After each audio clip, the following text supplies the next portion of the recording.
بجھی عشق کی آگ اندھیر ہے، مسلمان نہیں راہ کا ڈیرا ہے۔ جب عشق سکھاتا ہے آداب خود آگاہی، یعنی جب عشق آپ کو مینرز آف سیلف اویئرنیس سکھاتا ہے، عشق سے ہی آپ کو خود ہی کے راز معلوم ہوتے ہیں نا۔ جب عشق سکھاتا ہے آداب خود آگاہی، کھلتے ہیں غلاموں پر اسرار شہنشاہی۔ وہ کہتے ہیں کہ ہے مگر اس نقش میں رنگ ثبات دوام، لیکن وہ نقش، اس کے اندر تو بڑا دوام پیدا ہو جاتا ہے، اس میں استحکام پیدا ہو جاتا ہے، جس کو کیا ہو کسی مرد خدا نے تمام۔ خودی کی جلبتوں میں مصطفائی، خودی کی خلبتوں میں کبریائی، زمین و آسماں و کرسی و عرش، خودی کی زد میں ہے ساری خدائی۔ حمدہ و نصلی علی رسولہ الکریم، اما بعد، فاعوذ باللہ من الشیطان الرجیم، بسم اللہ الرحمن الرحیم۔ زُيِّنَ لِلنَّاسِ حُبُّ الشَّهَوَاتِ مِنَ النِّسَاءِ وَالْبَنِينَ وَالْقَنَاطِيرِ الْمُقَنطَرَةِ مِنَ الذَّهَبِ وَالْفِضَّةِ وَالْخَيْلِ الْمُسَوَّمَةِ وَالْأَنْعَامِ وَالْحَرْثِ ذَلِكَ مَتَاعُ الْحَيَاةِ الدُّنْيَا وَاللَّهُ عِنْدَهُ حُسْنُ الْمَآبِ۔ صدق اللہ العظیم۔ رب اشرح لي صدری ویسر لي امری واحلل عقدۃ من لسانی یفقہوا قولی واجعل لي وزیرا من اہلی، آمین یا رب العالمین۔ خودی کا جو ایک ان ڈیپتھ انالیسس ہم کر رہے ہیں، اس میں ہم 2 سیشنز پہلے کر چکے ہیں، اور اس میں ہم یہاں تک پہنچے تھے کہ علامہ اقبال رحمۃ اللہ علیہ نے نہ صرف یہ کہ خودی کو ڈیفائن کیا، خودی کی تعریف بیان کی، بلکہ اس کے بعد یہ بھی بتایا کہ اگر خودی کسی کی مسخ ہو چکی ہے یا کسی کی جو خودی ہے وہ پست ہو چکی ہے، تو اس کو دوبارہ سے اپنے اصل مقام پہ کیسے لے کے آنا ہے، یا دوسرے لفظوں میں انہوں نے تعمیر خودی کا پورا ایک منہج دیا، ایک میتھڈولوجی دی، اور اسی کو ہم دیکھ رہے تھے، اور اس کے اندر کچھ مراحل پہ بات ہم نے کر لی تھی۔ علامہ اقبال رحمۃ اللہ علیہ کے نزدیک جو ہے سب سے پہلا مرحلہ جس سے خودی کی تعمیر ہو سکتی ہے وہ بلند مقصد کا تعین ہے۔ اس پہ بھی ہم نے بات کی تفصیل سے کہ بلند مقصد کیسا ہو سکتا ہے اور اس کی کیا صفات ہیں بلند مقصد کی، اور پھر جب آپ بلند مقصد کو اپنا لیتے ہیں تو اس کا مطلب کیا ہے، ٹھیک ہے۔ بلند مقصد کو جان لینا ایک بات ہے، اور بلند مقصد کو اپنا لینا یہ دوسری بات ہے۔ اور ہم نے یہ بات لاسٹ سیشن میں واضح کی تھی کہ اگر ہم صحیح معنوں میں بلند مقصد کو اپنا لیں گے تو اللہ تعالیٰ نے جو ہمیں ایک بہت بڑی طاقت دی ہے، جسے ہم آرزو کہتے ہیں، وہ اپنا کام کرنا شروع کر دے گی۔ یہ آرزو یا جسے ہم ارج کہتے ہیں، یہ ہر انسان کے اندر موجود ہے، اور یہ طاقت جو ہے یہ ایکولی سب کو دی گئی ہے، اس میں کوئی فرق نہیں ہے۔ یعنی ہماری کیپیبلٹیز میں فرق ہو سکتا ہے، ہماری صلاحیتوں میں فرق ہو سکتا ہے، ہمارے سرکمسٹانسز میں فرق ہو سکتا ہے، بہت سے ایسے فیکٹرز ہیں جو ہماری شخصیت کو لمٹ کر رہے ہوتے ہیں، لیکن یہ ہے کہ آرزو ایسی چیز ہے، ایک ایسی طاقت ہے جسے ہم سب کو دیا گیا۔ اور میں نے بتایا تھا کہ ایک شخص کو ذرا امیجن کریں کہ اس کی اگر 2 ہاتھ بھی نہ ہوں، دو پاؤں بھی نہ ہوں، اور اس کی زبان بھی نہ چلتی ہو، اس کے کان بھی نہ چلتے ہوں، اس کی آنکھیں بھی نہ چلتی ہوں، تب بھی اس کے اندر آرزو موجود ہوگی۔ آرزو اتنی پاورفل چیز ہے، لیکن یہ ہے کہ ہم اس سے ناآشنا ہو جاتے ہیں اور اس کو جو ہے تازہ نہیں رکھتے۔ تو دوسرا سٹیپ جو ہے آرزو ہے، بلند مقصد کو پانے کی آرزو، اس کو زندہ رکھنا ہے، اور پھر اس کے بعد تیسرا مرحلہ جو ہے وہ جہاد کا ہے، سٹرگل کا ہے۔ جو اقبال رحمۃ اللہ فرماتے ہیں کہ اگر تو واقعی صحیح معنوں میں کسی نے بلند مقصد اپنا لیا تو آرزو اپنا کام کرنا شروع کر دے گی، اور آرزو کا نتیجہ جو ہے وہ جہاد ہے۔ جیسے ہی کسی کے اندر بلند مقصد کو پانے کی آرزو پیدا ہوتی ہے تو وہ پھر جہاد کرتا ہے، سٹرگل کرتا ہے۔ تو یہاں تک ہم بات کر چکے تھے، اور یہ بات بھی لاسٹ سیشن میں آئی تھی کہ یہ جو جہاد ہوگا یہ منظم جہاد ہونا چاہیے، ٹھیک ہے۔ یہ غیر منظم نہیں ہونا چاہیے، جیسا کہ ہم نے بات کی تھی کہ کائنات کے اندر ہر شے جو ہے ایک آئین کے تحت ہے، ایک نظم کے تحت ہے، تو اس کو بھی ایک نظم کے تحت ہی ہونا چاہیے۔ اب آگے ہم چلتے ہیں تو اگلا جو معاملہ ہے، اقبال فرماتے ہیں کہ جب ایک شخص جو ہے کسی بلند مقصد کو اپنا لیتا ہے، اور اس کو اپنانے کے بعد اس کے لیے سٹرگل کرنا شروع کر دیتا ہے، جدوجہد کرنی شروع کر دیتا ہے، تو پھر اس کے راستے میں بہت سی مشکلات آتی ہیں۔ کوئی بھی آپ نے مقصد اچیو کرنا ہے تو اس کو آپ ایسے ہی اچیو نہیں کر سکتے، بلکہ ان مشکلات کو آپ کو عبور کرنا ہوگا۔ مصائب آئیں گے، مشکلات آئیں گی، اور اس بات کو بھی ذہن میں رکھ لیں کہ جتنا مقصد بلند ہوگا اتنی ہی مشکلات زیادہ ہوں گی۔ بغیر محنت کے تو کوئی چیز اچیو نہیں ہو سکتی، اور ہر محنت کے راستے میں بہت سی رکاوٹیں ہیں، مشکلات ہیں جو کہ ضرور آئیں گی، یعنی اس میں کوئی شک نہیں۔ اب علامہ اقبال رحمۃ اللہ یہاں پہ فرماتے ہیں کہ بہت سے ایسے لوگ ہیں وہ تو پہلے سٹیج پہ ہی جو ہے ناکام ہو جاتے ہیں، وہ بلند مقصد اپناتے ہی نہیں۔ جب آپ بلند مقصد نہیں اپنائیں گے تو پھر پست مقصد جو ہے وہ چن لیے جائیں گے، اور انسان اپنی زندگی جو ہے اسی طریقے سے برباد کر دے گا، جیسے کہ ہم نے لاسٹ ٹائم بات کی تھی کہ ایسا شخص جو کہ بلند مقصد نہیں اپناتا تو پھر پست مقصد جو کہ روٹی کپڑا مکان یا ذاتی ضروریات یا ذاتی جو ہے تعیشات ہیں وہ مقصود بن جاتی ہیں۔ جب ایسا ہو جاتا ہے تو پھر وہ شخص جو ہے وہ حیوان ہو جاتا ہے، وہ پھر انسان رہتا ہی نہیں۔ پھر اقبال فرماتے ہیں کہ کچھ لوگ جو بلند مقصد کو اپنا بھی لیتے ہیں، اس کے لیے آرزو بھی کام کرنا شروع کر دیتی ہے، جہاد بھی شروع ہو جاتا ہے، لیکن یہاں پر مشکلات سے تنگ آ کے جو ہے لوگ ہمت ہار جاتے ہیں۔ تو اقبال فرماتے ہیں کہ جیسے ہم نے لاسٹ ٹائم دیکھا تھا کہ اس راہ میں پھر کھڑا رہنا ہے، ڈٹ جانا ہے، اس راہ میں پیچھے نہیں ہٹنا، کیونکہ پیچھے ہٹنے کا مطلب ہے کہ موت ہے۔ اور وہ جو ہم نے لاسٹ ٹائم بھی بات کی تھی کہ اقبال فرماتے ہیں کہ تمہارے نزدیک جو ہے مردگی کیا ہے؟ چیست مردن از خودی غافل شدن، کہ مردگی یہ ہے کہ تم اپنی خودی سے غافل ہو جاؤ۔ تو چپنداری پھر آ کے جان و تن، تم سمجھتے ہو کہ جان و تن کا رشتہ جدا ہو جائے تو یہ موت ہے، تو ایسی بات نہیں ہے، یہ موت نہیں ہے۔ موت اس وقت ہے جب اپنی خودی سے تم نا آشنا ہو جاؤ اور انویئر ہو جاؤ۔ تو یہاں پر اقبال فرما رہے ہیں کہ مشکلات تو آئیں گی اب ان کو عبور کرنا ہوگا آپ کو۔ اس راہ میں آپ زیادہ دیر تک کھڑے رہ نہیں سکتے جب تک کہ اقبال فرماتے ہیں کہ دو چیزیں آپ کے پاس نہ ہوں، یعنی اس راہ میں جو زاد راہ ہے وہ دو چیزیں ہیں، ٹھیک ہے۔ ایک تو اقبال فرماتے ہیں علم اور عقل ہے، ٹھیک ہے۔ پہلا سٹیپ جو ہے وہ تو یہی ہے کہ آپ کے پاس نالج ہونا چاہیے۔ علم جو ہے وہ آپ کو اس راہ میں ابتدائی مراحل کے اندر ثابت قدم رکھنے میں آپ کی مدد کرے گا، ٹھیک۔ تو وہ فرماتے ہیں کہ گزر جا عقل سے آگے کہ یہ نور چراغ راہ ہے، منزل نہیں ہے۔ لیکن یہ بات یاد رکھو کہ اقبال فرماتے ہیں کہ تم منزل تک تو نہیں پہنچ سکتے عقل کی بنیاد پر۔ عقل جو ہے ابتدائی مراحل میں آپ کا ساتھ دے گی، ٹھیک ہے نا۔ اسی طرح وہ فرماتے ہیں کہ خودی ہو اگر عقل سے محکم تو غیرت جبرائیل، اگر ہو عشق سے محکم تو سورہ اسرافیل، یعنی خودی کو اگر آپ عقل سے محکم کر لو تو پھر جو ہے جبرائیل جیسا عظیم فرشتہ بھی تم پہ جو ہے وہ رشک کرتا ہے۔ لیکن اگر تم عشق سے محکم کر لو تو پھر تو تمہاری جو صلاحیت ہے وہ اتنی پاورفل ہو جاتی ہے، جیسے سورہ اسرافیل ہے، وہ ہر رکاوٹ کو ختم کر دے گا۔ اس طریقے سے تمہارے آگے کوئی رکاوٹ کھڑی نہیں رہ سکتی اگر تم عشق پہ آ جاؤ۔ تو پہلا سٹیپ جو ہے وہ علم اور عقل کا ہے، اور دوسرا سٹیپ عشق اور جنون کا ہے۔ یہ دو جو ہے امپورٹنٹ ٹولز ہیں جو آپ کو چاہیے اگر آپ اس راستے میں کھڑا رہنا چاہتے ہیں۔ اچھا، ابتدائی مراحل کے اندر علم کیسے آپ کی مدد کرتا ہے؟ ٹھیک ہے نا۔ ابتدائی مراحل میں جو ہے آپ کو اگر یہ علم حاصل ہے کہ اس راہ پہ جو پہلے لوگ چلے تھے انہوں نے کیسے مشکلات کو سہا، یعنی آپ کے پاس تین قسم کا نالج ہونا چاہیے نا۔ تاریخ کا علم، جو مستقبل ہے اس کا کسی نہ کسی طریقے سے آئیڈیا، وہ بھی علم ہی ہے، اور حال کا علم۔ تو خاص طور پہ جو ماضی کا علم ہے وہ آپ کو بہت سے حقائق جو ہے سمجھا دیتا ہے۔ مطلب فار ایگزامپل آپ نے کوئی بھی بڑا کام کرنا ہے، آپ کہتے ہو کہ یار میں کوئی بہت بڑا جو ہے وہ فزسسٹ بننا چاہتا ہوں، میں بہت بڑا سائنسدان بننا چاہتا ہوں۔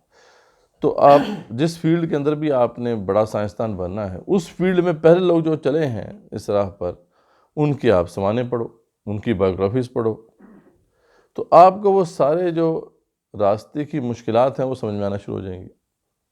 ایسا ہی ہے نا، یعنی جب بھی آپ کوئی بھی اچیو کرنا چاہتے ہو، کوئی بھی کام اچیو کرنا چاہتے ہو، جو اس سے پہلے اس راستے پر چلا اس کی انفارمیشن لے لو، دیکھ لو کہ اس نے کیسے اس کو سہا ہے، تو آپ کو پہلے سے ان مشکلات کو عبور کرنے کا طریقہ سمجھ میں آ جائے گا، ٹھیک ہے نا۔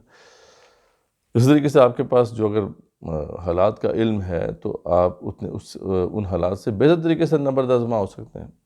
تو علم بہت امپورٹنٹ ہے، لیکن اقبال بڑا واضح طور پہ فرما رہے ہیں کہ علم ابتدائی مراحل میں تو آپ کا ساتھ دے گا، لیکن جیسے جیسے آپ آگے بڑھیں گے تو مشکلات بڑھتی جائیں گی، اور مشکلات اتنی بڑھ جائیں گی کہ اب جو نالج ہے وہ کوئی رول ادا نہیں کر سکتا، بلکہ نالج جو ہے، علم جو ہے، وہ آپ کو فتویٰ دے دے گا، یہ فیصلہ سنا دے گا کہ آپ یہ کام نہیں کر سکتے، ٹھیک ہے نا؟ جب آپ آگے چلو گے دیکھو گے یار یہ تو مشکلات اتنی زیادہ ہیں، یہاں تو آگے بڑھنا جو ہے یہ تو خودکشی کے مترادف ہے، اور اس کے تو میرے پاس وسائل ہی نہیں ہیں جو میں کام کرنا چاہتا ہوں۔ تو علم یا عقل وہ آپ کو یہی فیصلہ دیں گے کہ آپ یہ کام نہیں کر سکتے، ٹھیک ہے؟ اس لیے وہ اقبال فرماتے ہیں نا کہ بے خطر کود پڑا آتش نمرود میں عشق، عقل ہے محو تماشائے لب بام ابھی، یعنی عقل تو بھی سوچ ہی رہی تھی کہ عشق نے تو چھلانگ لگا دی، جیسے ابراہیم علیہ السلام کا معاملہ ہے۔ تو بے خطر کود پڑا آتش نمرود میں عشق، عقل ہے محو تماشائے لب بام ابھی۔ تو عقل تو ایک خاص حد تک کی ساتھ دے سکتی ہے، اس کے بعد پھر جو ہے آپ کو عشق چاہیے ہوتا ہے، جنون چاہیے ہوتا ہے، ٹھیک ہے نا؟ اچھا، عشق اور جنون جو ہے اقبال کے نزدیک یہ بہت امپورٹنٹ ایک سٹیج ہے، اور عشق وہ سمجھ لیں کہ چابی آپ کے ہاتھ میں، جس کے ذریعے سے بہت سے راز جو ہیں وہ آپ کھول سکتے ہیں۔ عشق ہی اصل چیز ہے، عشق ہی بنیاد ہے جس کی بنیاد پر آپ کھڑے ہو کر بڑے بڑے کام کر سکتے ہیں، ٹھیک ہے نا؟ تو اب ذرا عشق کو ہم سمجھنے کی کوشش کرتے ہیں کہ یہ عشق کیا چیز ہے۔ عشق جو ہے یہ ایک خاص کانسیپٹ ہے، ہمارے مطلب صوفیانہ لٹریچر میں بھی یہ بڑا اس کا استعمال ہوتا ہے، اور ہمارے ادب، اردو ادب میں بھی اس کا بڑا استعمال ہے، لیکن ہمیں ذرا اس میں فرق کرنا پڑے گا محبت اور عشق کے اندر۔ یعنی عام طور پہ جو ہے محبت کا جو لفظ ہے یا اس کا جو معنی ہے اس کو جو ہے ایکسٹینڈ کر دیا جاتا ہے عشق کے معنی میں، حالانکہ عشق بالکل ڈیفرنٹ چیز ہے محبت سے۔ محبت کیا چیز ہے؟ محبت یہ ہے کہ کسی بھی حسین شے جو ہے اس کی چاہت اللہ تعالیٰ نے ہمارے دل میں ڈال دی ہے، یعنی محبت ہو جاتی ہے، اس لیے کہا جاتا ہے نا کہ محبت ہو جاتی ہے، عشق کرنا پڑتا ہے، ٹھیک ہے؟ تو محبت کی جو بنیاد ہے وہ، اس کا ذکر تو قرآن مجید میں بڑی تفصیل سے آیا ہے، جس کی جو آیت میں نے آپ کے سامنے تلاوت کی تھی کہ اللہ خود فرماتے ہیں کہ زُيِّنَ لِلنَّاسِ حُبُّ الشَّهَوَاتِ مِنَ النِّسَاءِ وَالْبَنِينَ وَالْقَنَاطِيرِ الْمُقَنطَرَةِ مِنَ الذَّهَبِ وَالْفِضَّةِ، کہ اللہ نے مزین کر دیا ہے، اللہ تعالیٰ نے ان چیزوں کی محبت کو ہمارے دلوں میں مزین کر دیا ہے۔ اب یہ نیچرلی ہمارے اندر ایک محبت موجود ہے ان چیزوں کے لیے۔ اس میں کیا ہے؟ اس میں عورتیں ہیں، بچے ہیں، قناطیر المقنطرۃ من الذهب والفضہ، اور سونے اور چاندی کے ڈھیر ہیں، وخیل المصومہ، اور نشان زدہ گھوڑے ہیں، ٹھیک ہے، اور والانعام والحرث، اور چوپائے ہیں اور کھیتیاں ہیں۔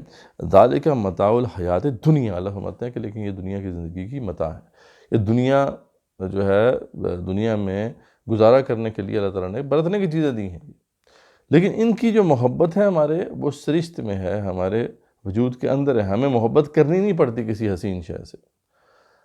حسن جو ہوتا ہے اس کا کوئی بھی مظہر ہو، اس کا کوئی بھی ایکسپریشن ہو، اس سے محبت ہو جاتی ہے، اس کے لیے ہمیں کچھ محنت نہیں کرنی پڑتی۔ بس مصیبت ہماری یہ ہے کہ ہمارے ہاں جو لٹریچر ہے یا ایون کہ جو شاعری بھی ہے، اس کے اندر محبت کا جو تعلق ہے وہ ڈائریکٹلی صرف عورت کے ساتھ جوڑ دیا جاتا ہے، ٹھیک؟ حالانکہ صرف عورت ہی حسین نہیں ہوتی، بلکہ اور بہت ساری چیزیں حسین ہوتی ہیں، ٹھیک ہے؟ جیسے فار ایگزامپل یہاں سے آپ جاتے ہیں ناردرن ایریاز کے اندر، تو وہاں بھی کیا حسن کو دیکھنے جاتے ہیں نا، وہ نظارے کا حسن ہے تو وہ بھی حسن۔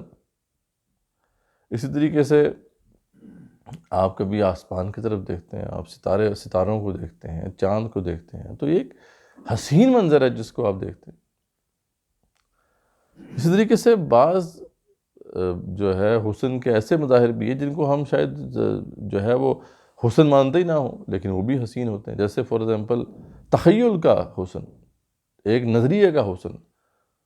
جسٹ امیجن کہ ایک جب کمیونسٹ یہاں پہ آتے تھے اور کہتے تھے کہ دیکھو ہم ایک ایسا سماج جو ہے وجود میں لانا چاہتے ہیں جہاں پر جو غریب لوگ ہیں، جو ورکرز ہیں، ان کی اتنی ہی تنخواہ ہوگی جتنی بڑے بڑے افسروں کی ہوگی۔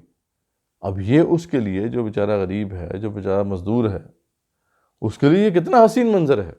یعنی جب اس کو آپ بتاؤ کہ یار ایک ایسا ہم معاشرہ ترتیب دیں گے جہاں پہ ایک عام شخص جو ہے اس کی بھی وہی تنخواہ ہوگی جو کہ ایک بڑے جو ہے افسر کی ہوگی، تو وہ تو بڑا خوش ہوگا۔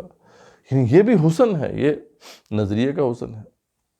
تو حسن کے بہت سے مظاہر ہیں، لیکن انفارچونیٹلی، بدقسمتی سے ہمارے ہاں جو لٹریچر وجود میں آیا اس کے اندر حسن کا سارا تعلق وہ عورت سے جوڑ دیا گیا۔ تو اس لیے اقبال فرماتے ہیں جہاں پہ کہ ہند کے شاعر و صورت گر و افسانہ نویس، کہ ہند کے جتنے بھی یہ شاعر ہیں، صورت گر ہیں، مصور ہیں یا افسانہ نویس، آہ بیچارے کے اعصاب پہ عورت ہے سوار، یعنی ان سب کے اعصاب پہ عورت سوار ہوئی ہوئی ہے۔ اس لیے ہم کبھی بھی جو حسن ہے اس کا براڈر میننگ سمجھ نہیں پاتے اردو زبان میں خاص طور پہ، کیونکہ ہمارا جو لٹریچر ہے اس کے اندر اس کو اس وسیع تناظر میں دیکھا نہیں گیا۔ لیکن ہم دیکھتے ہیں کہ ویسٹ کے اندر ایسا نہیں ہے۔ ہم وہ جو ولیم ورڈزورتھ کی جو وہ پڑھتے ہیں، مختلف جو ہے ان کی جو پوئٹری پڑھتے ہیں، اس کے اندر وہ کیا ہے، وہ حسین مناظر ہیں جن کی وہ جو ہے وہ تشکیل کی گئی ہے۔ یعنی ہمیں دکھایا گیا ہے کہ یار یہ منظر کتنا خوبصورت ہو سکتا ہے، ہمارے آس پاس جو ہے خوبصورتی کے کتنے مظاہر ہیں۔ تو حسن جو ہے وہ اٹریکٹ کرتا ہے، اور ہر حسین جو مخلوق ہے اللہ تعالیٰ کی اس کے محبوب ہیں، یعنی اس سے محبت کرنے والے ہیں۔ یہ نیچرل پروسیس ہے، اس کے اندر کوئی خاص آپ کو محنت نہیں کرنی پڑتی، ٹھیک ہے۔ اور اس لیے جو ہے ایک انسان جو ہے وہ ایک کوشش بھی کرتا ہے، ایک حسین شے کو پانے کی کوشش بھی کرتا ہے۔ جیسے آپ دیکھتے ہیں کہ ایون یہاں سے کراچی سے لوگ چلتے ہیں اور وہ ناردرن ایریاز میں جو ہے وہ پہنچتے ہیں، کتنی سفر کی صعوبتیں اور مشکلات برداشت کرتے ہیں۔ کیوں برداشت کرتے ہیں؟ کیونکہ حسن، وہ جو حسن ہے وہاں کا، اس کی اٹریکشن ہے۔ اس لیے جو ہے وہ لڑکیوں کی خاطر بھی جو ہے لوگ اپنی زندگیاں برباد کرتے ہیں، تو وہ حسن کی اٹریکشن ہی ہے، لیکن اس کو اس محدود تناظر میں نہیں دیکھنا چاہیے۔ تو اقبال رحمۃ اللہ علیہ واضح کرتے ہیں کہ محبت تو ہو جاتی ہے، لیکن عشق ہوتا نہیں ہے، عشق کرنا پڑتا ہے۔ اور عشق جو ہے وہ اس وقت ہوتا ہے جب آپ اس حسین شے کو پانے کی جدوجہد کرتے ہیں اور اس میں قربانیاں دیتے ہیں۔ قربانیوں سے عشق ہوتا ہے، ٹھیک؟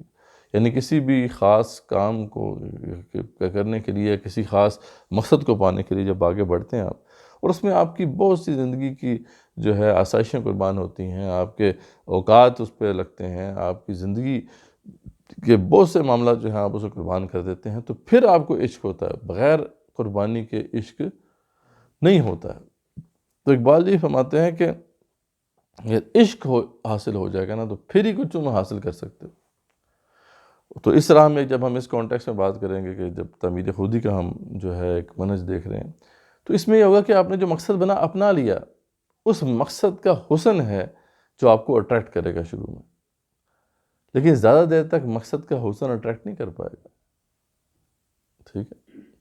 مقصد کا حسن جو ہے اس کی بھی ایک لمٹ ہے، ایک ٹائم ہے جس میں وہ حسن اپنا کام کرتا ہے۔ دنیا کا ہر حسن جو ہے آپ دیکھ سکتے ہیں، دنیا کی ہر حسین شے جو ہے وہ شروع میں تو حسین لگتی ہے، بعد میں وہ حسین نہیں لگتی، کیونکہ آپ کے اندر جو حسن کی اپریشیشن ہے وہ ایگزاسٹ ہو جاتی ہے۔ مطلب آپ ایک حسین شے کو دیکھتے ہیں، وہ کچھ دیر کے بعد آپ کو حسین نہیں لگتی، آپ کو اس سے زیادہ حسین تر شے چاہیے، یا پھر وہ جو حسن ہے اس کے اندر ماندگی پڑ جاتی ہے۔ جب ایک دفعہ آپ گئے، جیسے ہم ناردرن ایریاز کی بات کر رہے ہیں، ایک دفعہ ناردرن ایریاز گئے، آپ کو اچھا لگا، بڑا اچھا خوبصورت لگا، اگلی دفعہ جائیں گے تو وہ اس کا مزہ نہیں رہے گا۔ اس طریقے سے جو ہے حسن کے مناظر جو ہیں یا حسن کے جو مظاہر ہیں، ان میں زوال بھی آتا ہے، پستی بھی آتی ہے۔ تو یہ حسن جو ہے زیادہ دیر تک اٹریکٹ نہیں کر پائے گا، اس کے بعد آپ کو عشق ہی چاہیے ہوگا بہرحال، ٹھیک ہے۔ تو عشق جو ہے وہ کیا چیز ہے، اس پہ تو اقبال نے بہت کلام کہا ہے، یعنی اقبال نے اس پہ جو ہے اردو اور فارسی شاعری میں بے شمار اشعار جو ہے عشق پر کہے ہیں کہ عشق کیا چیز ہے۔ جیسے ایک جگہ پہ فرماتے ہیں کہ بجھی عشق کی آگ اندھیر ہے، مسلمان نہیں راکھ کا ڈیر ہے۔ اگر عشق کی آگ بجھ گئی تو پھر مسلمان جو ہے وہ راکھ کا ڈھیر بن کے رہ جائے گا۔ تو یہاں پہ اقبال نے عشق کو ایک آگ سے تشبیہ دی ہے کہ عشق جو ہے ایک آگ ہے جو ہمارے اندر جل جاتی ہے۔ یہ یوں سمجھ لیں کہ ایک دیا ہے، وہ دیا جل جاتا ہے، جب وہ جل جائے تو پھر وہ بجھتا نہیں ہے، لیکن اس کو جلانے کی کوشش کرتے رہیں آپ تو اتنی ساری سے اس میں آگ نہیں لگتی ہے، ٹھیک ہے نا۔ جیسے وہ غالب نے کیا خوب کہا تھا کہ عشق پر زور نہیں ہے یہ وہ آتش غالب، کہ لگائے نہ لگے اور بجھائے نہ بنے. یعنی عشق ایک ایسی آتش ہے، ایک ایسی آگ ہے، آپ اسے لگانے کی کوشش کرتے رہو تو لگتی نہیں ہے، لیکن لگ جائے تو پھر بجھتی نہیں ہے. تو عشق کی جو آگ ہے، یا یوں سمجھ لیں کہ وہ دیا جو ہمارے باطن میں موجود ہے، اس میں آگ اس وقت لگتی ہے جب آپ سیکریفائسز کرتے ہیں، اپنے نفس کو رگڑتے ہیں ان مشکلات کے اگینسٹ، قربانیاں دیتے ہیں. اس سے کیا ہوتا ہے کہ وہ کوئی جو چنگاریاں نکلتی ہیں، وہ ان چنگاریوں میں سے کوئی چنگاری جو ہے اس دیے کو جلا دیتی ہے. اور ایک دفعہ دیا جل جائے تو بس پھر اقبال فرماتے ہیں کہ اس سے اگلے مرحلے پہ آپ جا سکتے ہو، ورنہ آپ آگے نہیں جا سکتے. ٹھیک، کیونکہ آگے جو مشکلات ہیں وہ ایسی ہیں کہ وہ اتنی زیادہ ہیں، اتنی بڑی ہیں کہ آپ ان کو عبور نہیں کر سکو گے بغیر عشق اور جنون کے. اور یہ وہ جنون ہے، جب طاری ہو جائے کسی کے اوپر تو بس پھر وہ تمام مشکلات کو عبور کر سکتا ہے. انسان کو اللہ تعالیٰ نے بڑی طاقت دی ہے، اور وہ جو طاقت ہے وہ عشق سے جو ہے مشروط ہے. عشق ہوگا تو وہ طاقت اپنا کام کرے گی. اس لیے اقبال فرماتے ہیں کہ جب عشق سکھاتا ہے آداب خود آگاہی، یعنی جب عشق آپ کو مینرز آف سیلف اویئرنیس سکھاتا ہے، عشق سے ہی آپ کو خودی کے راز معلوم ہوتے ہیں نا. جب عشق سکھاتا ہے آداب خود آگاہی، کھلتے ہیں غلاموں پر اسرار شہنشاہی. تو غلام بھی ہے کوئی تو اس کو دنیا چلانے کے راز معلوم ہو جائیں گے. یہ صحابہ کرام رضوان اللہ تعالیٰ علیہم بھی کیا تھے؟ وہ بکریاں چرانے والے، وہ صحرا نشین. تو بس میں کیا کہوں تجھ سے کہ وہ صحرا نشین کیا تھے؟ جہاں گیرو جہاں دارو جہاں بانو جہاں آرا، کہ دنیا انہوں نے چلا کے دکھائی. 3 براعظموں پر حکومت تھی ان کی. آخر کیا تھا؟ وہ عشق تھا جس نے ان کو سب کچھ سکھا دیا. عشق جب تک ہے اسی وقت تک آپ خودی کی تعمیر کر سکتے ہیں. عشق اگر آپ نے نہ جو ہے اس کی چنگاری آپ نے نہ جلائی تو پھر آپ آگے نہیں بڑھ سکیں گے. جیسے جب ہم آتے ہیں کہ عشق کی ایک جست نے طے کر دیا قصہ تمام. عشق کی ایک چھلانگ نے جو ہے سارا معاملہ ہی چکا دیا. یعنی سارا یہ جو عبور کرنے والی گھاٹی تھی، اس کو گھاٹی کو عبور کروا دیا. اس زمین و آسمان کو بے قرار سمجھا تھا میں، مجھے نہیں لگ رہا تھا کہ میں اس کو عبور کر سکوں گا. ٹھیک ہے، تو خیر اس میں جو یہ بڑی مشہور ان کی جو پھر نظم ہے کہ جب عشق سکھاتا ہے آداب خود آگاہی، کھلتے ہیں غلاموں پر اسرار شہنشاہی. عطار ہو رومی ہو رازی ہو غزالی ہو، کچھ ہاتھ نہیں آتا بے آہ سحرگاہی. وہی ہے کہ قربانیاں دینی پڑتی ہیں، راتیں قربان کرنی پڑتی ہیں، بہت سی جو ہے آسائشیں ہیں، اپنی تمنائیں قربان کرنی پڑتی ہیں، بہت سی جو ہے جدوجہد اور مسلسل ایفرٹس جو ہیں ان کو قربان کرنا پڑتا ہے. تب جا کے پھر جو ہے عشق ہوتا ہے. جب عشق ہوتا ہے تو پھر جو ہے وہ حقائق معلوم ہوتے ہیں، وہ جو ہے راز کھلتے ہیں جو کہ بیسیکلی ہمیں خودی کی تعمیر کے لیے چاہیے. جیسے ایک اور جگہ پہ جو ہے فارسی میں فرماتے ہیں کہ از محبت می شود پائندہ تر. خودی جو ہے یہاں محبت عشق کے معنوں میں ہے. از محبت می شود پائندہ تر، یعنی یہ جو خودی ہے یہ عشق سے پائندہ ہو جاتی ہے. زندہ تر، سو زندہ تر، تابندہ تر، تو یہ زندہ اور تابندہ ہو جاتی ہے. یعنی عشق جو ہے اس سے خودی وہ پائندہ ہو جاتی ہے، تابندہ ہو جاتی ہے. اور پھر ایک اور جگہ آگے فرماتے ہیں کہ از محبت اشتعال جوہرش، یعنی اس عشق سے آپ کے جو جوہر ہیں، چھپے ہوئے جوہر ہیں، اس میں اشتعال آتا ہے. آپ کے اندر جو کیپیبلٹیز چھپی ہوئی ہیں، ہر بندے کے اندر بہت سی کیپیبلٹیز چھپی ہوئی ہیں. انسان بہت بڑی بلا ہے، اس کے اندر اتنی کیپیبلٹیز ہیں کہ یہ بہت کچھ کر سکتا ہے، لیکن وہ کیپیبلٹیز وہ چھپی ہوئی ہیں. اقبال فرماتے ہیں کہ عشق سے وہ کیپیبلٹیز جو ہیں ابھر کے سامنے آتی ہیں. اگر عشق نہیں ہے تو وہ کیپیبلٹیز کبھی سامنے نہیں آئیں گی. ٹھیک ہے، اور ارتقاء ممکنات مزبرش، اور اسی سے جو پاسبلٹیز ہیں وہ اس کے راز کھلتے ہیں. ٹھیک ہے، اسی سے جو ہے ارتقاء ہوتا ہے ان جو ہے ممکنات کے. ارتقاء ممکنات مزبرش، اسی میں جو ہے یہ جو امکانات ہیں، پاسبلٹیز ہیں، انسان کیا کچھ کر سکتا ہے، وہ اس کے راز اسی سے کھلتے ہیں. اور پھر وہ فرماتے ہیں کہ عشق را از تیغ و خنجر باک نیست، اس وجہ سے کہ عشق جو ہے یہ نہ تو کسی خنجر سے ڈرتا ہے نہ کسی تلوار سے ڈرتا ہے، عشق بے باک ہے نا، کیونکہ اصل عشق از آب و باد و خاک نہیں، کیونکہ عشق کی جو بنیاد ہے وہ یہ عناصر پہ ہے ہی نہیں، ٹھیک ہے، اس لیے یہ بڑی پاورفل فورس ہے۔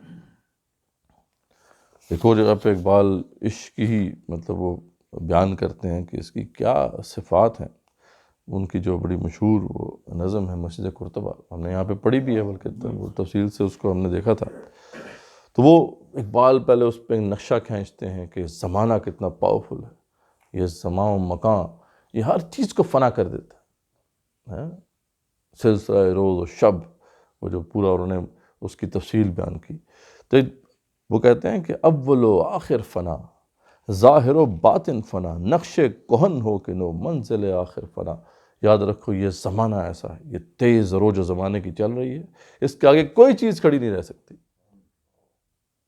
ٹھیک ہے نا، نقش کہن ہو کہ نو، چاہے پرانا کوئی نقش ہو چاہے وہ نیا نقش ہو، جو کچھ بھی بنا ہوا سب فنا ہو جائے گا۔ یہ زمانہ، یہ گزرتا ہوا وقت ہر چیز کو فنا کر دیتا ہے، لیکن ایک چیز ہے جسے یہ فنا نہیں کر سکتا، اور وہ کیا ہے؟ وہ کہتے ہیں کہ ہے مگر اس نقش میں رنگ ثبات دوام، لیکن وہ نقش اس کے اندر تو بڑا دوام پیدا ہو جاتا ہے، اس میں استحکام پیدا ہو جاتا ہے، جس کو کیا ہو کسی مرد خدا نے تمام، جس کو کسی مرد خدا نے جو ہے بنایا ہو، وہ نقش جو ہے پھر مٹتا نہیں ہے۔ کیوں؟ کیونکہ مرد خدا کا عمل عشق سے صاحب فروغ، عشق ہے اصل حیات، موت ہے اس پہ حرام۔ یعنی کوئی بھی نقش جو عشق سے کیا گیا ہو، عشق سے قائم کیا گیا ہو، اس کو کوئی موت نہیں آ سکتی، کیونکہ عشق ہے اصل حیات، عشق تو زندگی کی بنیاد ہے، اس پہ موت نہیں آ سکتی، عشق کو کوئی موت نہیں، پیشن نیور ڈائز۔ یہ وہ کیپیبلٹی ہے عشق کی، اقبال فرماتے ہیں کہ جو وقت کو بھی جو ہے تھام کے رکھ دیتی ہے، حالانکہ ایک اور آگے فرماتے ہیں کہ تند سبک سیر ہے گرچہ زمانے کی رو، یہ زمانے کی رو گو کہ بہت تیز ہے اور ہر چیز کو ریزہ ریزہ کر دینے والی ہے، لیکن عشق خود ایک سیل ہے، سیل کو لیتا ہے تھام، لیکن عشق جو ہے وہ خود ایک طوفان کی مانند ہے، وہ اس طوفان کو قابو کر لیتا ہے۔ عشق وقت کے اس تیز رو کے آگے جو ہے کھڑا ہو سکتا ہے، اور وہ مٹتا نہیں ہے، وہ زندہ رہتا ہے، یہ ہے عشق۔ ایک اور جگہ پہ اقبال نے علم اور عشق کا جو ہے نا ایک موازنہ کیا ہے، وہ خیر وہ بڑی انٹرسٹنگ، وہ بھی ایک تھیوری، اس پہ ہم بات کریں گے آگے، کہ شرح محبت میں ہے عشرت منزل حرام، اس لیے عاشق جو ہوتا ہے اس کو پھر اس منزل تک پہنچنا اچھا نہیں لگتا، بلکہ اس راہ میں قربانیاں دینا ہی زیادہ اچھا لگتا ہے۔ کہتے ہیں نا کہ شرح محبت میں ہے عشرت منزل حرام، شورش طوفاں حلال لذت ساحل حرام، یعنی طوفانوں میں رہنا اس کو زیادہ اچھا لگتا ہے، کنارے پہ رہنا جو ہے اس وقت مجھے بھٹکا دینا جب سامنے منزل آ جائے۔ تو پھر آگے فرماتے ہیں کہ عشق پہ بجلی حلال، عشق پہ حاصل حرام، اور علم ہے ابن الکتاب، عشق ہے الکتاب، بہت بڑی بات ہے۔ وہ کہتے ہیں کہ علم جو ہے نا وہ ابن الکتاب ہے۔ علم کہاں سے ملتا ہے؟ کتاب سے ملتا ہے، ٹھیک ہے، علم محتاج ہے کتاب کا، دنیا میں جو بھی نالج ہے وہ کہاں پہ ہوگا؟ کتاب میں ہوگا نا۔ آپ کوئی بھی کام کرنا چاہتے ہیں، بڑے سے بڑا کام کرنا چاہتے ہیں، آپ کسی کتاب کو پڑھیں گے، یار میں یہ کام کیسے کر سکتا ہوں، ٹھیک ہے، اچھا اب وہ کتاب تو آپ پڑھ لیں گے، لیکن جہاں تک نالج ختم ہو جائے آگے کہاں سے جائیں گے آپ؟ ٹھیک ہے جی،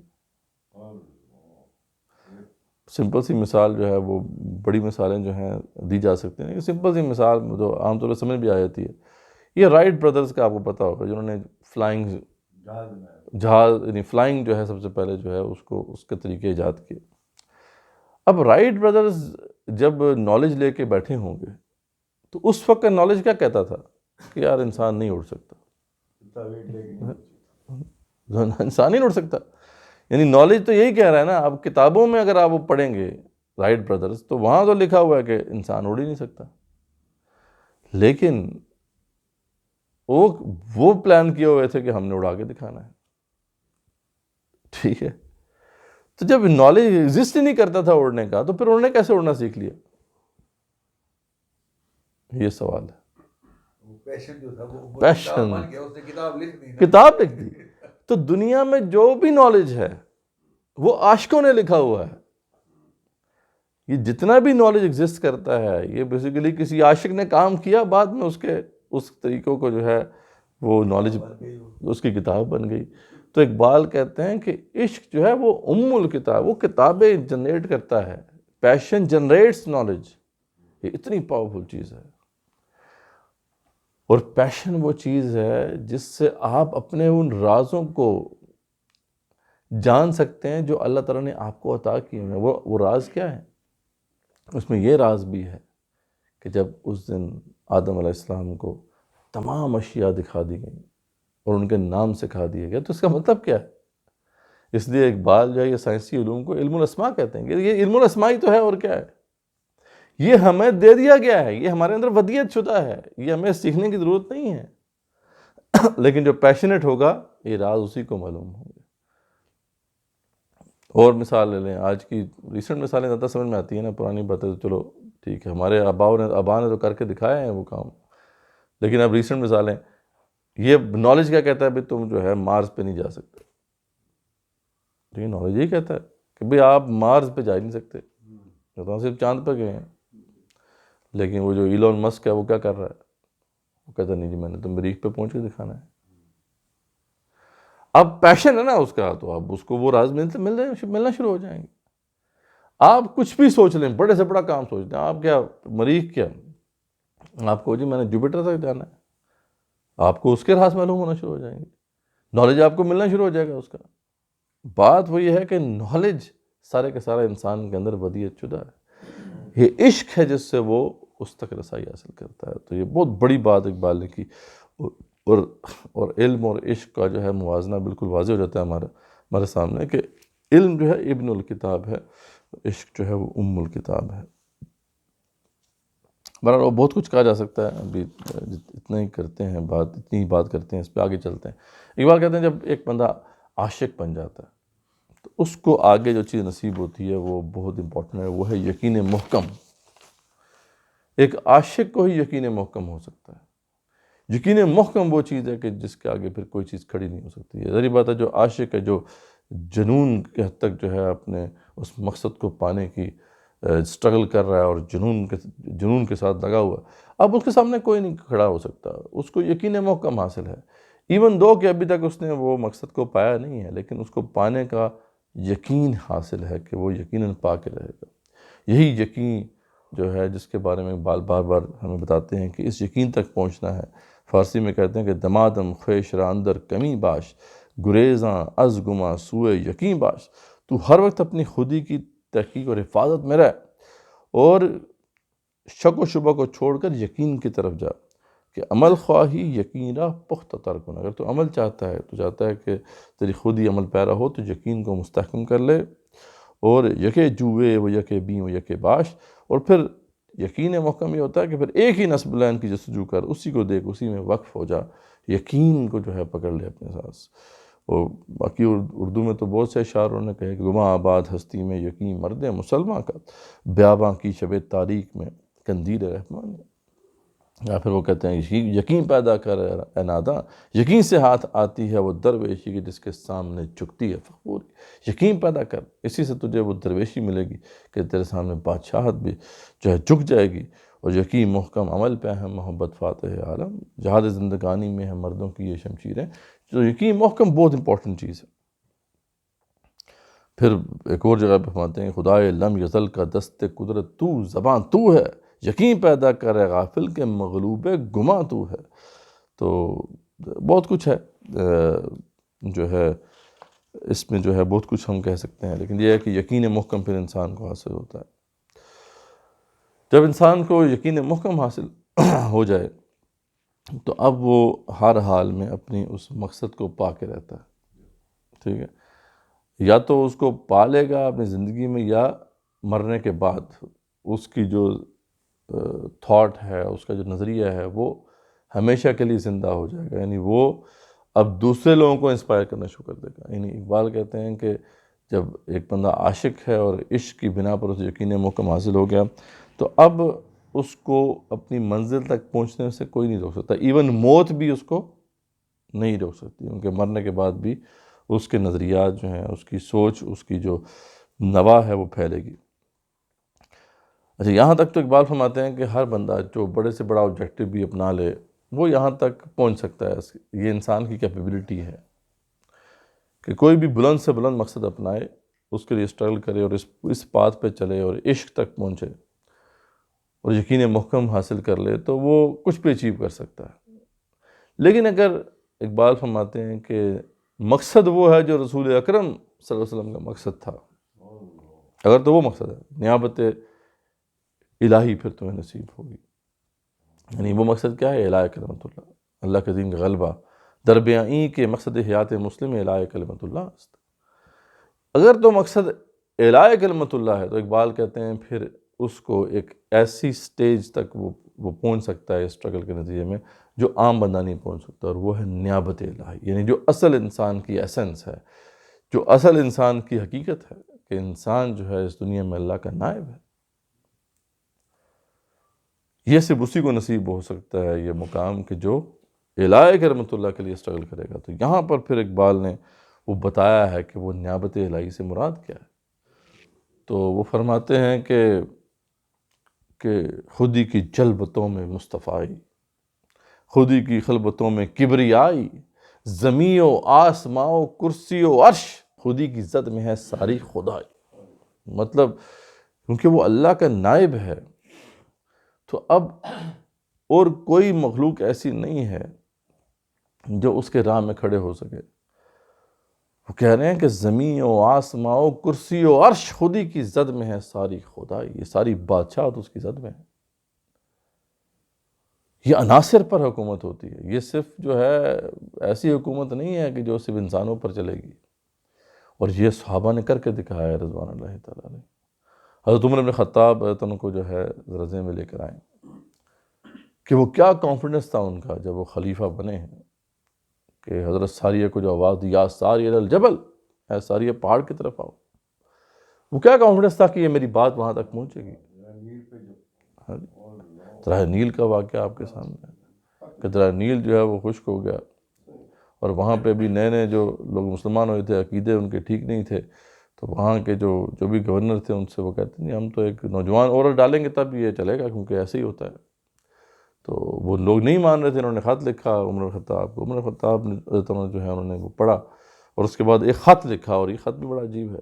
یہ خط جو ہے نیل کی طرف ہے. یعنی یہ جو حکومت ہے اقبال فرما رہے ہیں یہ عناصر پر حکومت ہے. یہ حضرت عمر کی بات ہو رہی ہے، عمر بن خطاب کی بات ہو رہی ہے. حضرت وہ تو کیونکہ قاصد تھا نا، جو قاصد آیا تھا، لیکن وہاں پہ انہوں نے کہا تھا کہ یہ میرا خط جاؤ اور لے کر اس کو دھرنی میں ڈالو. اس میں کیا لکھا انہوں نے؟ یا ایوہ النیل، اوے نیل. اب یہ بات کیا ہے؟ یعنی یہ انسانوں کے اوپر خالی نہیں ہے حکومت، یہ تو ہم اللہ کے نائب ہیں. اللہ کے نائب ہونے کے ایسے سے جتنے بھی یہ مخلوقات ہیں اللہ تعالیٰ کی، اس پہ یہ حکومت ہے جو انسان کو نصیب ہوتی ہے. یا ایوہ النیل، وہ کہتے ہیں اے نیل ان کنت تجری من عند اللہ، اگر تو چلتا ہے اللہ کے حکم سے، فإن النسل اجراک من اللہ، تو ہم تجھے یہ اللہ کا حکم سناتے ہیں کہ چل پڑو اس کے حکم سے.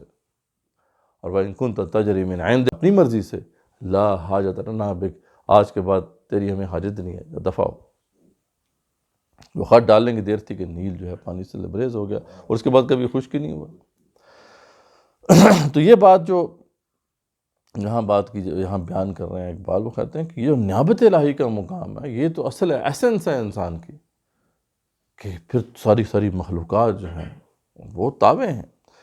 اور وہ جو پھر وہ ایک اور جگہ پہ ایک اور تناظر میں بات کرتے ہیں کہ فضائے بدر پیدا کر، فرشتے تیری نصرت کو اتر سکتے ہیں گردوں سے، کتار اندر کتار اب بھی. جیسے بدر میں وہاں پہ فرشتے نازل ہوئے تھے، اسی طریقے سے اب بھی نازل ہو سکتے ہیں.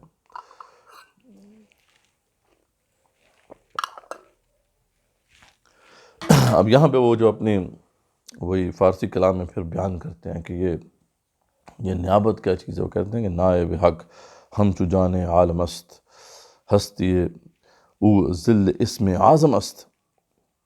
یہ نائب حق جو ہے یعنی یہ تو اس کائنات کی جان ہے، کائنات کے جو ہے مرکز میں ہے یہ چیز.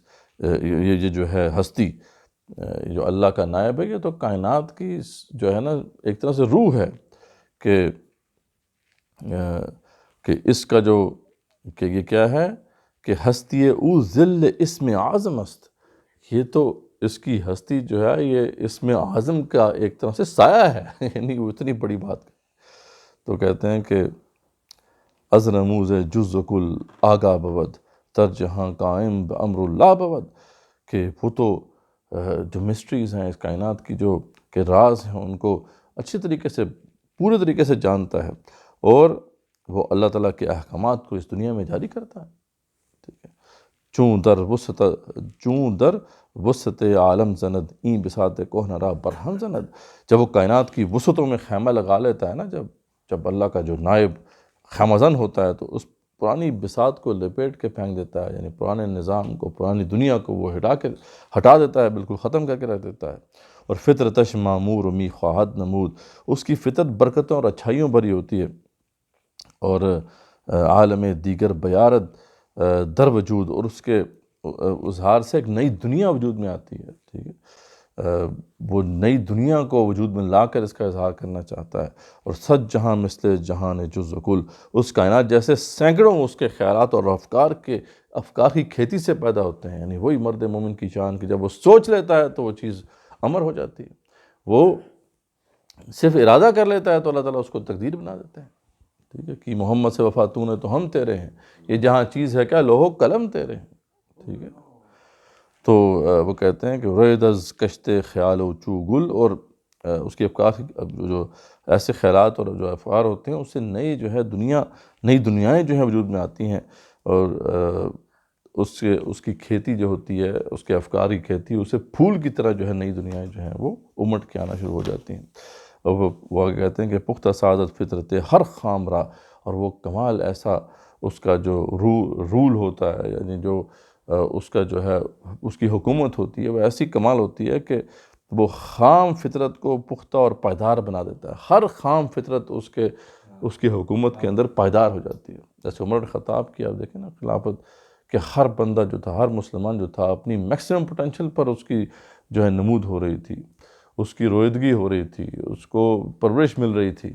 ہر شے کو پھر اس سے جو ہے فرق پڑتا ہے. یہاں تک کہ جو آپ کو پتہ ہے نا کہ وہ جو عمر بن عبدالعزیز کا واقعہ ہے کہ اس کے اثرات جانوروں پر پڑتے ہیں، اس کے اثرات جو ہے اجناس پہ پڑتے ہیں. بلکہ علماء نے ان کے دور میں جو گندم کا دانہ تھا وہ بھی سنبھال کے رکھا ہوا تھا. وہ بعد میں آنے والے ادوار میں وہ دکھایا کرتے تھے کہ دیکھو جب اللہ کی دنیا پہ عدل کا نظام ہوتا ہے، اسلام کا نظام ہوتا ہے، تو یہ جو گندم کا دانہ ہے وہ کتنا بڑا ہوتا ہے. اور یہ تو آپ کی صحیح حدیث میں ہے کہ جب آخری وقت ہوگا، جب حضرت عیسیٰ علیہ السلام جو ہے وہ دجال کو ختم کر دیں گے اور پھر دنیا کے اندر جو اللہ کا نظام نافذ ہوگا، تو انار اتنا بڑا ہوگا کہ اس کا ایک انار کا جو چھلکا ہے وہ بہت بڑی جماعت کے لیے چھتری کا کام دے گا. تو یہ ہے کہ یعنی اس کے تحت پختہ سازت فطرت ہر خام را. اور از حرم بیرون کند اسنام را. اور وہ حرم سے بتوں کو باہر نکال پھینکتا ہے. یہ حرم جو ہے صرف وہ خانہ کعبہ ہی نہیں ہے، پوری دنیا اللہ تعالیٰ کا حرم ہے. اس سے ہر قسم کے اسنام کو وہ باہر پھینک دیتا ہے. تو یہ جو ہے وہ سمجھ لیں کہ وہ مقام ہے جہاں تک ہمیں پہنچنا ہے، جو ہماری اصل ہے، جو ہماری اصل حقیقت ہے، جہاں تک ہمیں پہنچنا ہے. اس میں ایک بات جو کہ انشاءاللہ اس کو کنکلوڈ کرتے ہیں یہاں پر، اس کو پہلے بھی ہم جو ہے بات کر چکے ہیں اس کے اوپر، کہ اقبال فرماتے ہیں کہ اس سارے پروسیس کے اندر جو ایک ایسی کتاب اللہ تعالیٰ نے ہمیں دی ہے کہ جو ہمارے لیے بہترین کتاب ثابت ہو سکتی ہے. یعنی وہی کتاب ہے، اگر ہم اس کو پکڑ لیں ساتھ تو پھر خود ہی تک ہم آرام سے پہنچ سکتے ہیں. وہ ہے قرآن مجید. کیونکہ یہ بات کسی کو نہیں معلوم کہ مومن کاری نظر آتا ہے، حقیقت میں ہے قرآن. وہ کہتے ہیں قرآن کو ساتھ لو. خودی کی تعمیر میں اس سے بہتر کتاب ہو نہیں سکتی۔ قرآن ہی اصل میں خودی کی تعمیر کا بہترین ایک گائیڈ ہے، ایک بہترین جو ہے وہ مینول ہے۔ تو وہ جو پھر میں نے بتایا تھا کہ چوں بجاں در رفت جاں دیگر شود، یہ تو ایسی کتاب ہے جب کسی جان میں سرایت کرتی ہے تو اس جان کو تبدیل کر کے رکھ دیتی ہے، اور جہاں چو دیگر شود جہاں دیگر شود، جب وہ بندہ تبدیل ہو جاتا ہے تو وہ آس پاس کی دنیا کو بھی تبدیل کر کے رکھ دیتا ہے۔ اور ایک اور جگہ پہ فرماتے ہیں خدا تجھے کسی طوفان سے آشنا کر دے کہ تیرے بحر کی موجوں میں اضطراب نہیں، یعنی تجھے طوفان سے آشنا کو کر دے اللہ تعالیٰ کہ تیرے بحر کی موجوں میں اضطراب ہی نہیں ہے، تجھے پتہ ہی نہیں ہے کہ تیرے خلاف کتنے بڑے بڑے فتنے، کتنے بڑے بڑے طوفان کھڑے کیے جا رہے ہیں، تجھے کتاب سے ممکن نہیں فراق کہ تو کتاب خواہ ہے مگر صاحب کتاب نہیں، تو صاحب کتاب نہیں بنا، صرف کتاب پڑھنے والا ہے تو بس۔ تو ایک اور جگہ پہ فرماتے ہیں کہ جو بڑا مشہور ان کا شعر ہے کہ وہ زمانے میں معزز تھے مسلمان ہو کر، تم خوار ہوئے تارک قرآن ہو کر، یا اسی کو فارسی میں فرمایا کہ خوار از مہجوری قرآن شدی، شکوہ سنجے گردش دوران شدی، تم خوار ہوئے ہو قرآن کو چھوڑنے کی وجہ سے، جبکہ تم شکوہ کر رہے ہو گردش دوران کا کہ جی حالات نے میں یہاں تک پہنچا دیا، ایسی بات نہیں ہے۔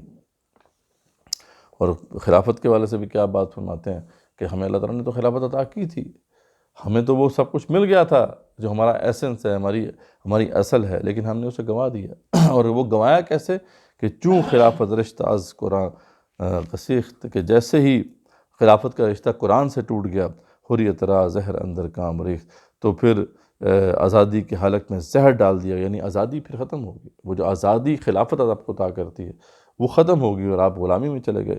اور اے کہ میداری کتاب اشتر بغل تیز تر نے پاوے میدان عمل، تو اے ملت اللہ تعالیٰ کی کتاب یعنی قرآن مجید تیرے بغل میں تیرے پاس موجود ہے، اس کے نور سے فائدہ اٹھا اور عمل کے میدان میں چلنا شروع کر دے۔ تو پھر قرآن مجید کی بڑی تفصیلات موجود ہیں کہ یہ جو اقبال نے پورا منہج بیان کیا ہے یہ قرآن مجید کا ہی تو جو ہے عطا کردہ ہے، جس کو انہوں نے ایکسپلین کیا ہے۔ بس آخری جو بات ہے جس پہ ہم کنکلوڈ کرتے ہیں، پھر ایک بات رہ جائے گی آخر میں انشاءاللہ، اس کو ہم پھر دیکھ لیں گے۔ اقبال فرماتے ہیں کہ یہاں پہ سب سے بڑا سوال جو پیدا ہوتا ہے وہ یہ ہوتا ہے کہ اگر ہر انسان اتنا پاورفل ہے کہ وہ سب کچھ اچیو کر سکتا ہے، تو پھر یہ کیا وجہ ہے کہ ہر بندہ اچیو نہیں کر پاتا وہ اپنی زندگی کے اندر؟ کیونکہ ہر بندے کے لیے سب سے بڑی لمٹ جو ہے وہ موت ہے، ہر بندے کو موت آ جاتی ہے، تو ہر بندہ جو ہے یہاں پر جو مقصد اس نے اپنا لیا اس کو اچیو تو نہیں کر پاتا نا، یعنی ایک فیکٹ ہے جو ہمارے سامنے نظر آتا ہے۔ تو اقبال کی یہ باتیں جو ہیں اس پہ لوگ اکثر جو ہے ہنسی اڑاتے ہیں کہ جناب یہ تو انہوں نے بہت بڑی مبالغہ آرائی کی ہے کہ یار خویش راچوں از خودی محکم کنی، تو اگر خواہی جہاں برہم کنی، تو اگر چاہے تو دنیا تبدیل کر سکتا ہے اگر خودی کو مستحکم کر لے۔ تو یہ کیا بات ہے، اقبال جو ہے نا یہ بڑا مبالغہ کرتے ہیں اور یہ ایسے ہو ہی نہیں سکتا۔ تو اقبال اس پزل کو واضح کرتے ہیں، اقبال کہتے ہیں کہ یار اگر تم یہ سمجھتے ہو نا کہ تم دنیا میں یہ چیز اچیو نہیں کر پاؤ گے تو مجھے دیکھ لو۔ اقبال کا ویژن کیا تھا کہ امت مسلمہ دوبارہ سے ریوائیو ہو جائے، امت مسلمہ دوبارہ اپنی سطوت گزشتہ جو ہے اس کو پا جائے، لیکن وہ تو نہیں اقبال اچیو کر سکے۔ اقبال فرماتے ہیں کہ یار دیکھو بات یہ ہے کہ اس میں کوئی شک نہیں ہے کہ یہاں پر لمیٹیشن ہے ہماری، اور انہوں نے اس کا گلہ بھی کیا اللہ تعالیٰ سے۔ ان کا ایک وہ بڑا مشہور جو ہے وہ ہے جس میں وہ بیان کرتے ہیں، ایک نظم بھی ہے اس طریقے سے، وہ فرماتا ہے کہ کیا عشق ایک زندگی ہے مستعار کا، اللہ تعالیٰ سے کہتے ہیں کہ اللہ تعالیٰ تو مجھ سے کہتا ہے کہ میں عاشق بنوں، لیکن میری زندگی تو نے لمیٹڈ رکھی ہوئی ہے۔ کیا عشق ایک زندگی ہے مستعار کا، کیا عشق پائیدار سے ناپائیدار کا، اللہ تعالیٰ تو پائیدار ہے میں ناپائیدار ہوں، مجھے تو نے ناپائیدار بنایا ہوا ہے، تو میں تجھ سے عشق کیسے کروں کہ وہ عشق جس کی شمع بجھا دے اجل کی پھونک، اس میں مزہ نہیں تپش و انتظار کا، کہ نہیں یہاں پہ یعنی میں موت آ جائے گی، ٹھیک ہے، تو اس کے بعد میں کیسے اظہار کر پاؤں گا، میری بساط کیا ہے تب و تاب یک نفس، شعلے سے بے محال ہے الجھنا شرار کا، یعنی میں کہ بس یہاں تو ختم ہو جاؤں گا، اب شعلے سے ایک جو ہے شرار کیسے الجھے، پھر کر پہلے مجھ کو زندگی ہے جاوید نہ آتا، پھر ذوق و شوق دیکھ دلے بے قرار کا، یعنی اللہ تعالیٰ پہلے مجھے زندگی تو ہمیشہ کی عطا کرنا، پھر میں تجھے عاشق بن کے دکھاؤں۔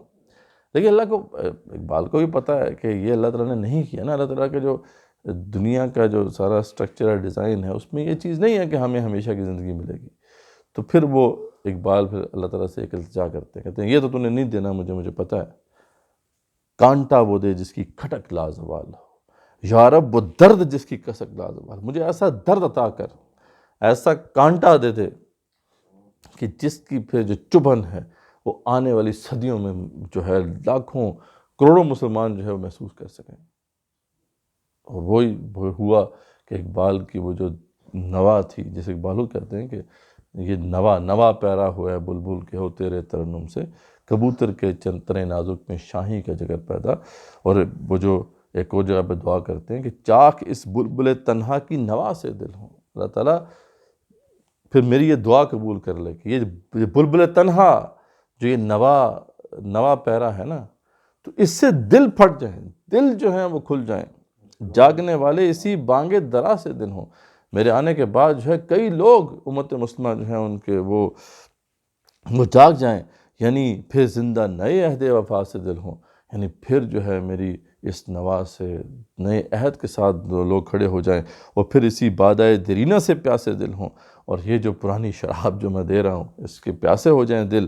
اور عجمی خم ہے تو کیا، میں تو حجازی ہے میری. اللہ تعالیٰ یہ میں تو سے دعا کر رہا ہوں، ٹھیک ہے میری جو ہے وہ میری جو شراب میں پیش کر رہا ہوں اس کے اندر جو خم ہے وہ عجمی ہے، لیکن میں تو حجازی ہی پیش کر رہا ہوں نا. یعنی یہ میں تو وہی ہے جو رسول اللہ صلی اللہ علیہ وسلم نے پلائی تھی، کیونکہ میں اس کو عجمی لینگویج میں دے رہا ہوں. عجمی خم ہے تو کیا، میں تو حجازی ہے میری، نغمہ ہندی ہے تو کیا، لے تو حجازی ہے میری. یہ ہندی نغمہ ہے لیکن لے تو میری حجازی ہے. اللہ اسے قبول فرما، میری اس نوا کو عام کر دے. اور پھر ایسے ہی ہوا، یہ نوا عام ہوئی اور لوگوں کو تڑپا گئی. اقبال کہتے ہیں نوا وہ طاقت ہے ہمارے اندر جو ہمارے مرنے کے بعد لوگوں کو انسپائر کرتی ہے، اور یہ آخر کار جو ہے وہ چیز اچیو ہو کے رہتی ہے. کارل مارکس کی مثال بھی اقبال نے دی. کارل مارکس نے اپنی زندگی میں کچھ کتابیں لکھی، مینیفیسٹو، کمیونسٹ مینیفیسٹو لکھا، ڈاس کیپٹل لکھی، مر گیا. اس کی زندگی میں اس کو جاننے والے بہت کم لوگ تھے، بری حالت میں ہی مر گیا، ٹھیک ہے. لیکن یہ ہے کہ کچھ آخر میں کہتے ہیں حالات کچھ ٹھیک بھی ہو گئے تھے اس کے جب وہ یو کے موو ہوا، لیکن بہرحال وہ دنیا سے چلا گیا. اب لیکن کوئی وہ جا کے کہیں رشیا میں وہ لینن جو ہے اس سے انسپائر ہوا اور پوری دنیا کو ہلا کے رکھ، پچھلی پوری صدی آپ دیکھ لیں. اقبال کہتے ہیں کہ اور جب لینن کامیاب ہوا، دیکھیں نا لینن تو بہت بعد میں جا کے کامیاب ہوا، رشیا میں انقلاب آ گیا، بعد میں ماؤ زیتون نے چین میں انقلاب برپا کر دیا. تو اس وقت جب وہ کامیاب ہوئے تو نام کس کا آیا؟ نام تو اسی کارل مارکس کا ہے نا. تو دیکھو اقبال کہتے ہیں کہ موت کے بعد بھی تمہارا امپیکٹ ڈال سکتا ہے. یہ انسان کی وہ کیپیبلٹی ہے جو انسان کو بڑے سے بڑا کام کرنے کے لیے جو ہے وہ انیبل کر دیتی ہے، اس کو جو ہے اس کا اہل بنا دیتی ہے.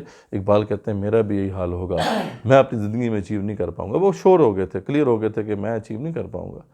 پاکستان بھی نہیں دیکھ سکے نا، جس کا خواب دیکھا وہ تو بعد میں جا کے پاکستان بنا، لیکن ان کا یہ بات پہ اس بات کی کنفرمیشن تھی، وہ اس بات پہ بالکل کلیئر تھے کہ میری جو نوا ہے نا یہ رہے گی اور یہ گرمائے گی خون کو. میں ظلمت شب میں لے کے نکلوں گا اپنے درماندہ کارواں کو. یاد رکھو، یہ میری پروفیسی نوٹ کر لو، میں ظلمت شب میں، وہ اندھیری رات ہوگی اور میں اپنے درماندہ امت کے درماندہ قافلے کو لے کے نکلوں گا. شرر فشاں ہوگی آہ میری، نفس میرا شعلہ وار ہوگا. میری جو ہے شاعری وہ شعلے بکھیر رہی ہوگی، اور میری جو آواز ہے یہ آگ لگا رہی ہوگی، ٹھیک ہے، نفس میرا شعلہ وار ہوگا. تو اقبال نے کہا کہ جب میری نوا کام کر سکتی ہے، اور اقبال بڑا اپدیشک ہے، من باتوں میں مو لیتا ہے، گفتار کا یہ غازی تو بنا، کردار کا غازی بن نہ سکا. اور میرے جیسا اگر جو ہے بے عمل آدمی، جب اس کے اندر کیا چیز تھی، کیا اللہ نے عطا کی تھی، وہ تڑپ ہی تو تھی، وہ نوائی تو تھی. جب میری نوا اتنا کام کر سکتی ہے تو یا مسلمانوں تمہاری نوا کیسے نہیں کام کر سکتی؟ تو یہ نوا چلتی ہے آگے، انسپائر کرتی ہے، اور آخر کار آج نہیں تو صدیوں بعد بھی اگر وہ چیز اچیو ہوگی تو آپ کا نام ضرور لیا جائے گا. اور ایسا ہی ہوا جب ایران میں انقلاب آیا تو کہتے ہیں بڑے بڑے پوسٹر لگے ہوتے تھے، اس میں ایک پوسٹر جو تھا وہ تو خمینی کا تھا اور ساتھ دوسرا اقبال لاہوری کا تھا. کہاں پہ 1979 میں انقلاب آ رہا ہے جا کے. اور اقبال جو ہے وہ زندہ ہے. بڑے بڑے مجمع میں جو ہے ایک آگے بندہ ایک مصرع بولتا تھا، پیچھے پورا مجمع جو ہے دوسرا مصرع بولتا تھا. فارسی میں تھا. ٹھیک ہے، فارسی کا ہے. تو بہرحال یہ اقبال نے ایک بڑے مسئلے کو حل کر دیا. پہلے ہم بھی جب اقبال کو پڑھا کرتے تھے تو ہم سمجھتے تھے کہ یار یہ بات سمجھ نہیں، اچھا شاعری میں تو بڑی اچھی لگتی ہے کہ یار ہم سب کچھ کر سکتے ہیں، لیکن ہماری تو بڑی لمیٹیشنز ہیں. اقبال کہتے ہیں یہ لمیٹیشن ٹھیک ہے تمہاری ہیں، موت بھی تمہاری لمیٹیشن ہے، لیکن اگر تم عاشق بن جاؤ تو پھر تمہارا جو عشق ہے وہ نوا کی صورت میں باقی رہتا ہے، اور وہ اپنا کام کرتا رہتا ہے یہاں تک کہ پھر وہ چیز اچیو ہو جاتی ہے. تو جب یہ چیز آپ کے ہاتھ میں آ گئی، اتنی بڑی جو ہے چیز آپ کے ہاتھ میں آ گئی، تو پھر تو آپ کچھ بھی کر سکتے ہو. تو یہ ہے جی جس کو ہم جو ہے اگر سمجھ لیں تو یس بیسیکلی اقبال نے کیا کیا ہے کہ یہ ایک الٹیمیٹ سیکرٹ ٹو سکسیس بیان کر دیا ہے. یعنی یہ ایک راز ہے، اس سے پردہ اٹھا دیا ہے کہ یار انسان بڑے سے بڑا کام کیسے اچیو کر سکتا ہے، نالج کیسے جنریٹ کر سکتا ہے. تو وہی اس لیے تو کہہ رہے ہیں کہ جو ہے نا بجھی عشق کی آگ اندھیر ہے، مسلمان نہیں راکھ کا ڈھیر ہے. اس وقت مسلمان راکھ کا ڈھیر بن چکا ہے کیونکہ عشق سے بالکل بے بہرا ہے، اسے عشق کا پتہ ہی نہیں ہے. تو یہی ہے جس کو ہمیں سمجھنا ہے. انشاءاللہ ایک اور ہمارا بس لیکچر رہ گیا جو نیکسٹ ٹائم ہم کریں گے. وہ اقبال نے پھر ایک اور بہت ہی غیر معمولی تصور دیا. اقبال کہتے ہیں کہ جو عشق جو خودی کی تعمیر کا سلسلہ ہے وہ شروع تو ایک فرد سے ہوتا ہے، لیکن وہ فرد تک محدود نہیں رہتا، بلکہ وہ ایک اجتماعی خودی کو وجود میں لے کے آتا ہے. وہ اجتماعی خودی پھر اس پورے پروسیس سے گزرتی ہے اور پھر اس سے بڑی اجتماعی خودی وجود میں آتی ہے. یعنی it keeps getting bigger and bigger. آپ صلی اللہ علیہ وسلم کو دیکھ لیں، ایک شخص سے یہ سارا سلسلہ کا آغاز ہوا. یہ سب کچھ کیا ہے؟ یہ آپ کے عشق کا مظہر ہے جو ہمیں نصیب ہوا. اسی سے ایک جماعت وجود میں آئی، جماعت سے پھر جو ہے ایک حکومت وجود میں آئی، حکومت سے پھر ایک سلطنت وجود میں آئی، سلطنت سے ایک تہذیب وجود میں آ گئی. یعنی اقبال نے پھر وہ کانسیپٹ جیسے وہ تصور بے خودی کہتے ہیں، لیکن اصل میں اس سے مراد ہے اجتماعی خودی. تو اجتماعی خودی کے اوپر تھوڑی ہم بات کریں گے نیکسٹ سیشن میں. لیکن آج الحمدللہ ہم نے اقبال کا پورا منہج ہے خودی کی تعمیر کا، اسے کنکلوڈ کر لیا. تو اللہ تعالیٰ دعا ہے کہ ہم